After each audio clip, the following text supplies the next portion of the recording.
جتنے لوگوں کو گولیاں لگیں 12 یا 13 لوگوں کو سوائے معظم شہید کے سب لوگ ہم بچ گئے. اور یہ خاص اللہ کا معجزہ ہے کہ اتنی گولیاں لگنے کے باوجود کوئی بھی ایسا نہیں ہوا کہ اگر وہ گولیاں تھوڑی ادھر ادھر ہو جاتی تو شاید بہت زیادہ لوگ جان کھو بیٹھتے. تو میں آج اپنے سارے جو آج یہاں آئے ہوئے ہیں وزیر آباد میں، آپ کے لیے بھی اور جو بھی میرے پاکستانی دیکھ رہے ہیں، میں آپ سب کو مخاطب ہوں. سب سے پہلے یہ جو حادثہ ہوا، یہ جو حادثہ نہیں، یہ جو پلان کر کے مجھے قتل کرنے کی کوشش کی گئی، میں پھر پہلے واضح کر دوں کہ یہ سپٹمبر میں پلان بنا تھا. سپٹمبر میں پلان بنا تھا. 24 سپٹمبر کو اس پلان کا میں نے پبلک جلسے کے اندر میں نے یہ بتایا کہ یہ پلان بنا ہے. میرے خیال میں جلسہ رحیمی اور خان تھا کہ یہ کس طرح دینی انتہا پسند کے اوپر ڈالیں گے. پلان بنا تھا ایجنسی، یہ جو جنرل فیصل اس نے، اور یہ جو 2 نون لیگ کے جو قاتل ہیں ماڈل ٹاؤن میں، انہوں نے قتل کیے لوگوں کو، دن دہاڑے قتل کیے لوگوں کو، گولیاں مروائیں پولیس سے. شہباز شریف نے ایکسٹرا جوڈیشل کلنگ، پولیس مقابلے میں لوگ مارے، اس کی ہیومن رائٹس نے اس کے اوپر پوری رپورٹ دی ہوئی ہے. رانا ثناء اللہ کے اوپر جو 18 قتل ہیں، یہ عابد شلیل کے باپ نے کہا ہوا ہے. تو یہ قاتل ہیں. انہوں نے مل گئے یہ جنرل فیصل کے ساتھ، انہوں نے یہ پلان کیا. پلان کیوں کیا؟ کہ اگر دینی انتہا پسند مارے گا تو ان کے اوپر سے ساری ذمہ داری اٹھ جائے گی. اس کا مطلب کہ عمران خان نے لوگوں کو کوئی توہین مذہب کیا، کوئی اس نے توہین رسالت خدا نخواستہ کی، اس کی وجہ سے یہ ایک اشتعال میں آ کے ایک دینی انتہا پسند نے قتل کیا. یہ سارا پلان تھا. ہمیں پتہ تھا.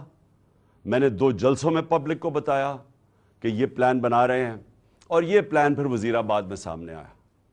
اور یہ جس لڑکے نے گولیاں چلائی، ایک دم کور اپ شروع ہو گیا کہ جی بس وہ ایک دینی انتہا پسند تھا اور وہ اذان نہیں تھی، اور یہ اور سارا جو مذاق کیا گیا وہ بھی کور اپ تھا.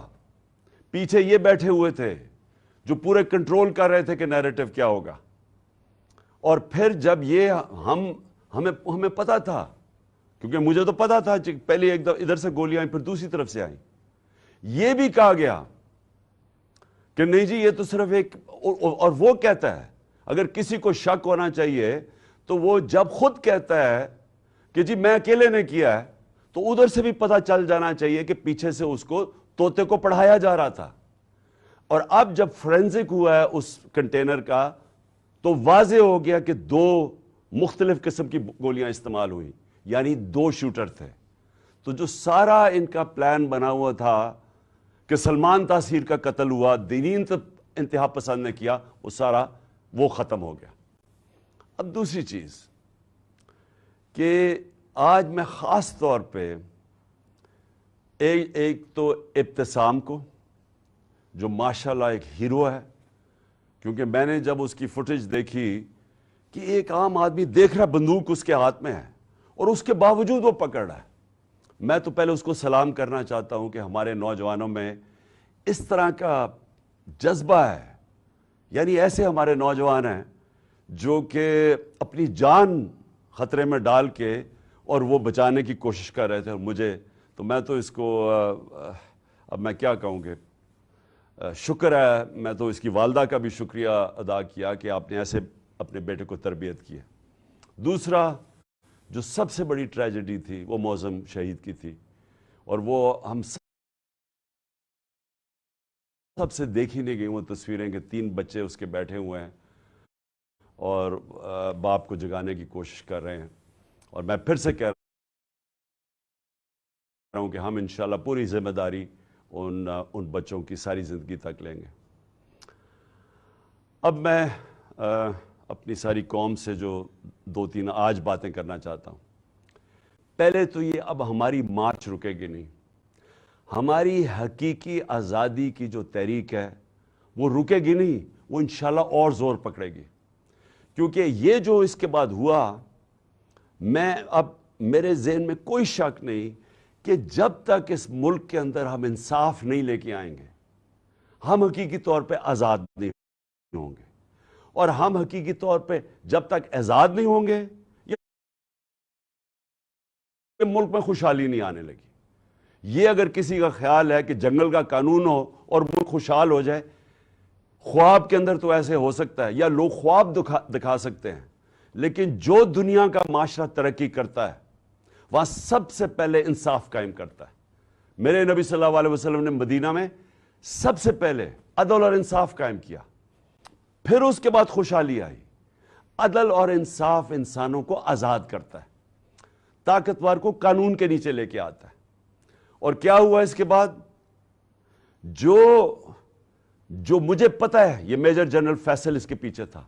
مجھے پتا ہے کہ جب سے میجر جنرل فیصل آیا اور ساتھ اس کے فہیم آیا ہے، انہوں نے تب سے ہمیں اس طرح دہشت گردوں کی طرح انہوں نے ہمارے اوپر ظلم کیا. یہ ہمیں پتہ ہے ان کی بیک گراؤنڈ کیا ہے. بلوچستان میں انہوں نے دہشت گردوں کو کہتے تھے جی بڑا یہ تکڑے ہیں. اللہ معافی دے کہ اگر یہ اس طرح کے لوگ ہیں، دہشت گردی کم نہیں ہوگی. ان کے حرکتوں سے دہشت گردی بڑھے گی. جو ہمارے سے انہوں نے کیا ہے، جو صحافیوں سے کیا ہے، جو ارشد شریف سے انہوں نے کیا ہے. ارشد شریف کی مجھے پتہ ہے، ارشد شریف جب مجھے کہہ رہا تھا کون اس کو دھمکیاں دے رہا تھا، جو ملک سے باہر گیا ہے. اور ارشد شریف میں بعد میں بات کروں گا.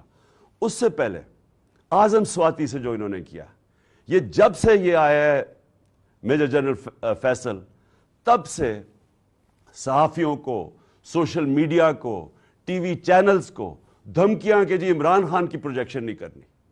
اور تب سے انہوں نے فیصلہ کیا کہ یہ اب ہمیں جس طرح دہشت گردوں کو خوف دلاتے ہیں، دہشت دلاتے ہیں، وہ انہوں نے ہمارے ساتھ کیا. یہ جو ایف آئی آر رجسٹر نہیں ہو رہی، میں پاکستان کا ایکس پرائم منسٹر ہوں، میں سب سے بڑی پارٹی کا سربراہ ہوں. میں اپنی ایف آئی آر رجسٹر نہیں کر سکا کیونکہ میجر جنرل فیصل کا نام آ گیا. یہ کوئی ایسا آدمی ہے جس کے اوپر پاکستان کے قانون ہی لگتے ہیں. D G I S P R کہتا ہے کہ جی ہماری فوج کی توہین ہو گئی. فوج کی توہین تب ہوگی اگر فوج ایکشن نہیں لے گی. توہین تب ہوگی جب ایک ادارہ اپنے آپ کو قانون سے اوپر سمجھے گا. جب وہ یہ کرے گا کہ ایک پرائم منسٹر کا اگر ایف آئی آر رجسٹر نہیں ہوتی، میں سوال پوچھتا ہوں کہ عام آدمی کی کیا حیثیت رہے گی اس ملک میں؟ ایک عام آدمی سے جب کوئی ظلم کرتے ہوں گے یہ لوگ، تو وہ کیا کرتا ہوگا؟ وہ کدھر جاتا ہوگا؟ اور یہ جب تک یہ جنگل کا قانون رہے گا، یہ ملک ترقی نہیں کر سکتا. ہم آزاد نہیں ہو سکتے. انصاف حقوق دیتا ہے، حقوق انسان کو آزاد کرتے ہیں. یہاں تو prime minister, ex prime minister کے حقوق نہیں ہیں.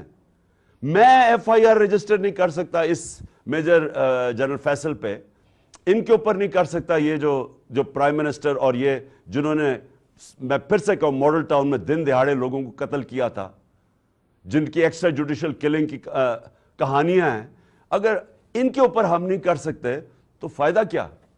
کیا وہ جو لڑکا، وہ جو جس نے اپنے بیان بدلے ہیں، اور کیا وہ لگتا تھا دینی انتہا پسند؟ اسے ذرا دیکھیں، کیا وہ اس کی بیک گراؤنڈ ہے؟ کیا وہ اتنا کوئی دینی آدمی لگتا تھا کہ وہ جا کے کسی کو گولی مار دے گا؟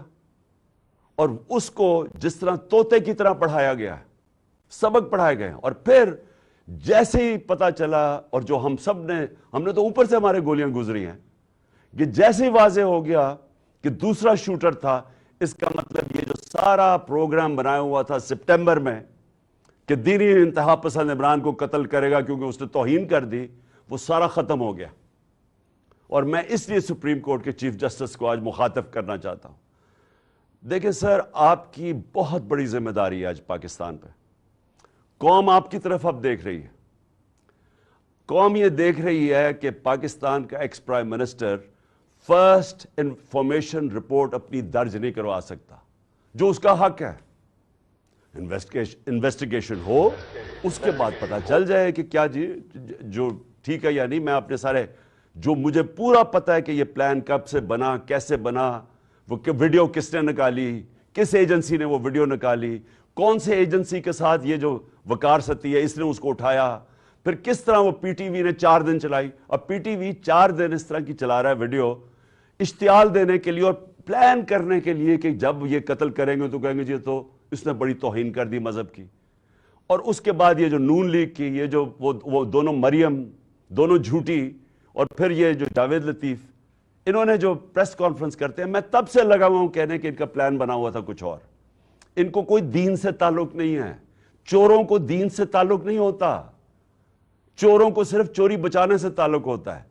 جب چور دین کی باتیں شروع کر دیں کہ جی دین سے توہین ہوگی تو پیچھے کوئی اور گیم تھی اور وہ واضح ہوگی کہ تھی. اور ان کے ساتھ مل گیا تھا یہ میجر جنرل فیصل, اور اس کی ٹیم نے پوری طرح یہ سارا کچھ انہوں نے پلان کیا, سارا سکرپٹ کے مطابق گیا.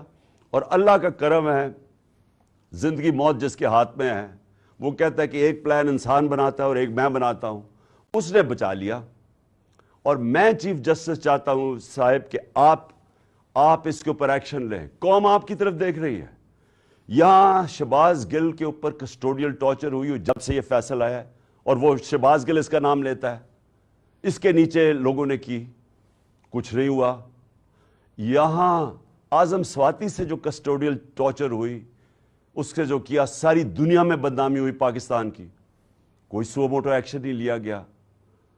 اور جب اعظم سواتی کی وہ جو ویڈیو کے سیٹ نکلا ہے, ایک یعنی ملک سوچتا ہے کہ ہم اس سے نیچے گر سکتے ہیں. میں چیف جسٹس صاحب پوچھتا ہوں, اس سے نیچے گر سکتی ہے قوم؟ ہماری تو ہے ہی اسلامک سوسائٹی. میں مغربی سوسائٹیز کو کے اندر سے جانتا ہوں. وہاں کوئی تصور نہیں کر سکتا کہ اس طرح کی ویڈیو نکال کے اور اس کی بیوی کو بھیجیں. تو ہم کتنا نیچے گر چکے ہیں. کب آپ اس ملک کا انصاف کا نظام ہمیں پروٹیکشن دے گا, ہماری حفاظت کرے گا؟ وہ کب وہ وقت آئے گا؟ اور یہ اگر گولی کامیاب ہو جاتی, یہ مجھے مار دیتے, تو مجھے بتائیں, ایک ہی تو جماعت ہے اس وقت ملک میں جو سب سے بڑی پبلک کے اندر ہے, فیڈرل پارٹی ہے, تو ان کا تو پلان یہ تھا کہ وہ تتر بتر ہو جائے. تو یہ تو دشمن چاہتے ہیں پاکستان کے. تو اس لیے میں نے ریکویسٹ بھی کی ہے کہ 4 چیزیں چیف جسٹس صاحب آپ کو دیکھنی پڑیں گی. میری ایف آئی آر, اور اب واضح ہو گیا کہ 2 شوٹر ہیں کیونکہ وہ فرینزکس میں نکلا ہے, تو اس کا مطلب کہ جو انہوں نے کہا تھا ایک ہی آدمی نے اور دینی انتہا پسند, وہ ختم ہو گئی بات. نمبر 2 اعظم سواتی, اس کے اوپر پوری تحقیقات ہوں. اور نمبر 3 جو ارشد شریف سے ہوا ہے, جو ارشد شریف سے ہوا ہے, جو ویڈیو دکھائی گئی ہے ٹی وی پروگرام پہ کل, میرا پہلا سوال یہ ہے کہ ایک ٹی وی اینکر کے پاس کیسے ویڈیو آ گئی, جبکہ اس کی والدہ جو پوسٹ مارٹم کے ریزلٹس مانگ رہی ہیں ان کے پاس تو نہیں آئی, ٹی وی اینکر کے پاس کیسے آ گئی؟ اور میرا نمبر 2 سوال یہ ہے کہ کون اس کی تحقیقات کرے گا؟ کون اب کینیا سے کیوں نہیں انہوں نے کینیا فوری طور پہ لیٹر لکھا کینین اتھارٹیز کو, گورنمنٹ کو لکھنا چاہیے پوچھنے کے لیے کہ شروع کا تو بیان یہ تھا کہ جناب وہ رانگ آئیڈینٹی پہ مارا گیا ہے, اور اب واضح ہو گیا ہے کہ یہ ایک پلان کر کے تشدد کیا اس کے اوپر, اس کے بعد گولی ماری گئی. تو جب تشدد کیا, وہ کون تھا جس کو سب سے زیادہ تکلیف تھی ارشد شریف کی رائٹنگ سے, اس کی تحقیقات, اس کی جو انویسٹیگیٹو جرنلسٹ, کون تھا جس کو خطرہ تھا اس سے؟ کون تھا جس کو اتنا غصہ تھا کہ پہلے اس کے اوپر تشدد کرو پھر اس کو قتل کرو؟ یہ چیف جسٹس صاحب یہ صرف سپریم کورٹ کر سکتا ہے. ہمیں کوئی اعتماد نہیں ہے اب. انویسٹیگیٹو ایجنسیز ان قاتلوں کے, ان چوروں کے, مجرموں کے ہاتھ میں ہیں, اور یہ جو آرمی آفیسر ہے اس کے اوپر کس کو اب اعتماد ہے؟ مجھے پتا انہوں نے کور اپ کیسے کیا, مجھے پتا ہے کہ آتے ساتھ ہی پنجاب پولیس کو کس نے کنٹرول کر لیا. گورنمنٹ ہماری ہے, ہم ہیں پنجاب کے اندر, ہماری حکومت ہے, وہ پولیس کہیں اور سے کنٹرول ہو رہی ہے. اور اب پولیس سے میں ایف آئی آر نہیں رکوا سکتا, اور پھر کون سے کس نے جا کے اس کی ٹیپ ریلیز کی؟ یہ کون سی دنیا میں ہوتا ہے؟ ہم سر بنانا ریپبلک بننے جا رہے ہیں. بنانا ریپبلک کے اندر کوئی ادھر کوئی انصاف نہیں ہوتا، اس لیے وہ بنانا ریپبلک ہے. وہاں جنگل کا قانون ہوتا ہے، اور یہ جنگل کا قانون بننے جا رہا ہے. اور اس وقت یہ ملک کو بچانا ہے آپ نے. دیکھیں ملک اس وقت اداروں کے اندر، قوم جو ہے وہ اداروں کے اندر اعتماد کھو بیٹھی ہے. اس کو بحال کرنے کی ضرورت ہے. ملک اداروں کے بغیر نہیں چلتا، ادارے ملک کو چلاتے ہیں. مغرب میں اور ہمارے میں اور ڈیولپڈ ملک اور غریب ملکوں میں فرق ہی یہ ہے کہ ان کے ادارے مضبوط ہیں، کوئی قانون سے اوپر نہیں ہے. یہاں مذاق بنا ہوا ہے کہ جی ایک آپ نے آفیسر کے اوپر ہاتھ رکھ جی ڈی جی آئی ساری فوج کو بدنام کر دیا. یعنی یہ اگر سوچ آ جائے جس معاشرے میں، مجھے بتائیں اس سے زیادہ تو دشمن اداروں کا اور ملک کا ہو ہی نہیں سکتا کہ جی ہمارے ادارے کا نام ہی نہ لیں. میں کہہ رہا ہوں کہ یہ پیچھے تھا فیصل، مجھے پتا اس نے سارا کروایا ہے، مجھے پتا اس نے ماسٹر مائنڈ کیا سب کچھ. کیونکہ میں 3.5 سال پرائم منسٹر تھا، میرے نیچے تھی ایجنسیز، مجھے پتا ہے کیسے چلتی ہیں ایجنسیز، مجھے اندر سے انفارمیشن آ رہی تھی. اور میں اگر ملک کا ex prime minister FIR register نہیں کر سکتا، اور اگر یہ کہنا کہ جی عمران اپنا سیاست چمکانے کے لیے کر رہا ہے، مجھے سیاست چمکانے کے لیے یہ کرنے کی ضرورت نہیں ہے. اس وقت سارے پاکستان کے اندر کہیں چلے جائیں، ایک اگر پارٹی کبھی بھی اتنی مقبول ہوئی ہے پاکستان کی تاریخ میں، وہ آج یہ پارٹی ہے. اور وہ یہ نہیں کہ میں نے کوئی بڑے کارنامے دیے ہیں، وہ ان چوروں کو دیکھ کے قوم ہماری طرف آ گئی ہے.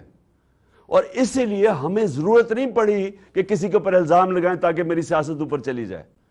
یہ ملک کا مسئلہ ہے، اور چیف جسٹس صاحب یہ ملک کی فیوچر کا مسئلہ ہے، اور یہ فیوچر آپ کے ہاتھ میں ہے. اس ملک کی عدلیہ کے اوپر ساری قوم دیکھ رہی ہے. اس وقت لگتا ہی ہے کہ بس یہ جو چاہے گا، یہ فیصل جیسے لوگ جو چاہے گا، ان کے سامنے کوئی کھڑا ہی نہیں ہوتا. اور یہ ملک سے دشمنی ہو رہی ہے. ملک تب تکڑے ہوتے ہیں، میں پھر سے آپ کو کہوں، جدھر قانون کی حکمرانی ہوتی ہے. اور میں آخر میں خاص طور پہ پاکستان کی وکلا کمیونٹی کا خاص طور پہ شکریہ ادا کرتا ہوں کہ جس طرح وہ کھڑے ہوئے ہیں. اور مجھے خوشی یہ ہے کہ وکلا یہ سمجھ گئے ہیں کہ اب ان کی ذمہ داری ہے رول آف لا، قانون کی حکمرانی قائم کرنا پاکستان کی وکلا کمیونٹی کی ذمہ داری ہے. اور یہ ایک ڈیفائننگ مومنٹ ہے پاکستان میں. ہر وہ آدمی جو اس ملک میں رول آف لا چاہتا ہے، اور رول آف لا کے بعد ہی حقیقی جمہوریت آتی ہے، اور حقیقی جمہوریت ہی حقیقی آزادی ہوتی ہے. یہ سب اکٹھے چلتے ہیں. اس وقت کچھ بھی نہیں ہے یہاں. تو میں وکلا کے اوپر بھی آج ان کا شکریہ ادا کرنے کے بعد میں امید لگاتا ہوں کہ آپ اپنا رول پلے کریں گے. اور میں اپنے سارے جو آج لوگ آئے ہیں اور جو آج جدھر سے ہماری مارچ شروع ہو رہی ہے، میں آج سب کو پیغام دینا چاہتا ہوں کہ دیکھیں یہ عمران خان کے لیے نہیں ہو رہا سب کچھ، یہ آپ سب کے لیے ہو رہا ہے. یہ اس ملک کے مستقبل کی جنگ ہے. یہ اس قوم نے جیتنی ہے. آزادی قومیں اپنی آزادی کی جنگ جیتتی ہیں. عمران خان تو میں تو کوشش ہی کر سکتا ہوں، لیکن آپ سب نے اس میں شرکت کرنی ہے، کیونکہ مستقبل آپ کا ہے اور آپ کے بچوں کا ہے. اور جب تک کہ ایک قوم اپنی آزادی چھینتی نہیں ہے، آزادی کوئی پلیٹ میں نہیں دیتا، تو اس کے لیے جدوجہد کی ضرورت ہے. میں تیار ہوں، جب تک میں زندہ ہوں میں اس کی پوری جدوجہد کروں گا. جب تک میں زندہ ہوں میں کبھی پیچھے نہیں ہٹوں گا. اور میں انشاءاللہ پنڈی پہنچوں گا، اور جب یہ قافلہ انشاءاللہ پنڈی پہنچے گا میں ان کو وہاں ریسیو کروں گا. اور میں سارے پاکستان سے اپنے لوگوں کو انوائٹ کروں گا، سب کو کہوں گا آئیں، کیونکہ یہ اس وقت جو اس ملک کی حقیقی آزادی میں شرکت نہیں کرتا، وہ یاد رکھیں کہ وہ اللہ نے ہمارے دین کے اندر یہ ہمیں حکم دیا ہے کہ ظلم اور نا انصافی کے آپ مقابلہ کرو، جس کو کہتے ہیں جہاد. یہ اللہ کا ہوتا ہے. آزادی کے لیے کھڑے ہونا یہ اللہ کا حکم ہے ہمیں. اور امر بالمعروف کہ آپ اچھائی کے ساتھ کھڑے ہوں. یہ جو چور سارے اکٹھے ہو گئے اور اوپر بیٹھ گئے ہیں، قومیں چوروں کے خلاف اور کرپشن کے خلاف لڑتی ہیں. کوئی ایک آدمی نہیں کچھ ٹھیک کر سکتا. تو میں ساری قوم کو آج دعوت دیتا ہوں کہ ہمارے ساتھ اس مارچ میں شرکت کریں, اور انشاءاللہ جب میں پنڈی جس دن میں آپ کو دعوت دوں گا, آپ نے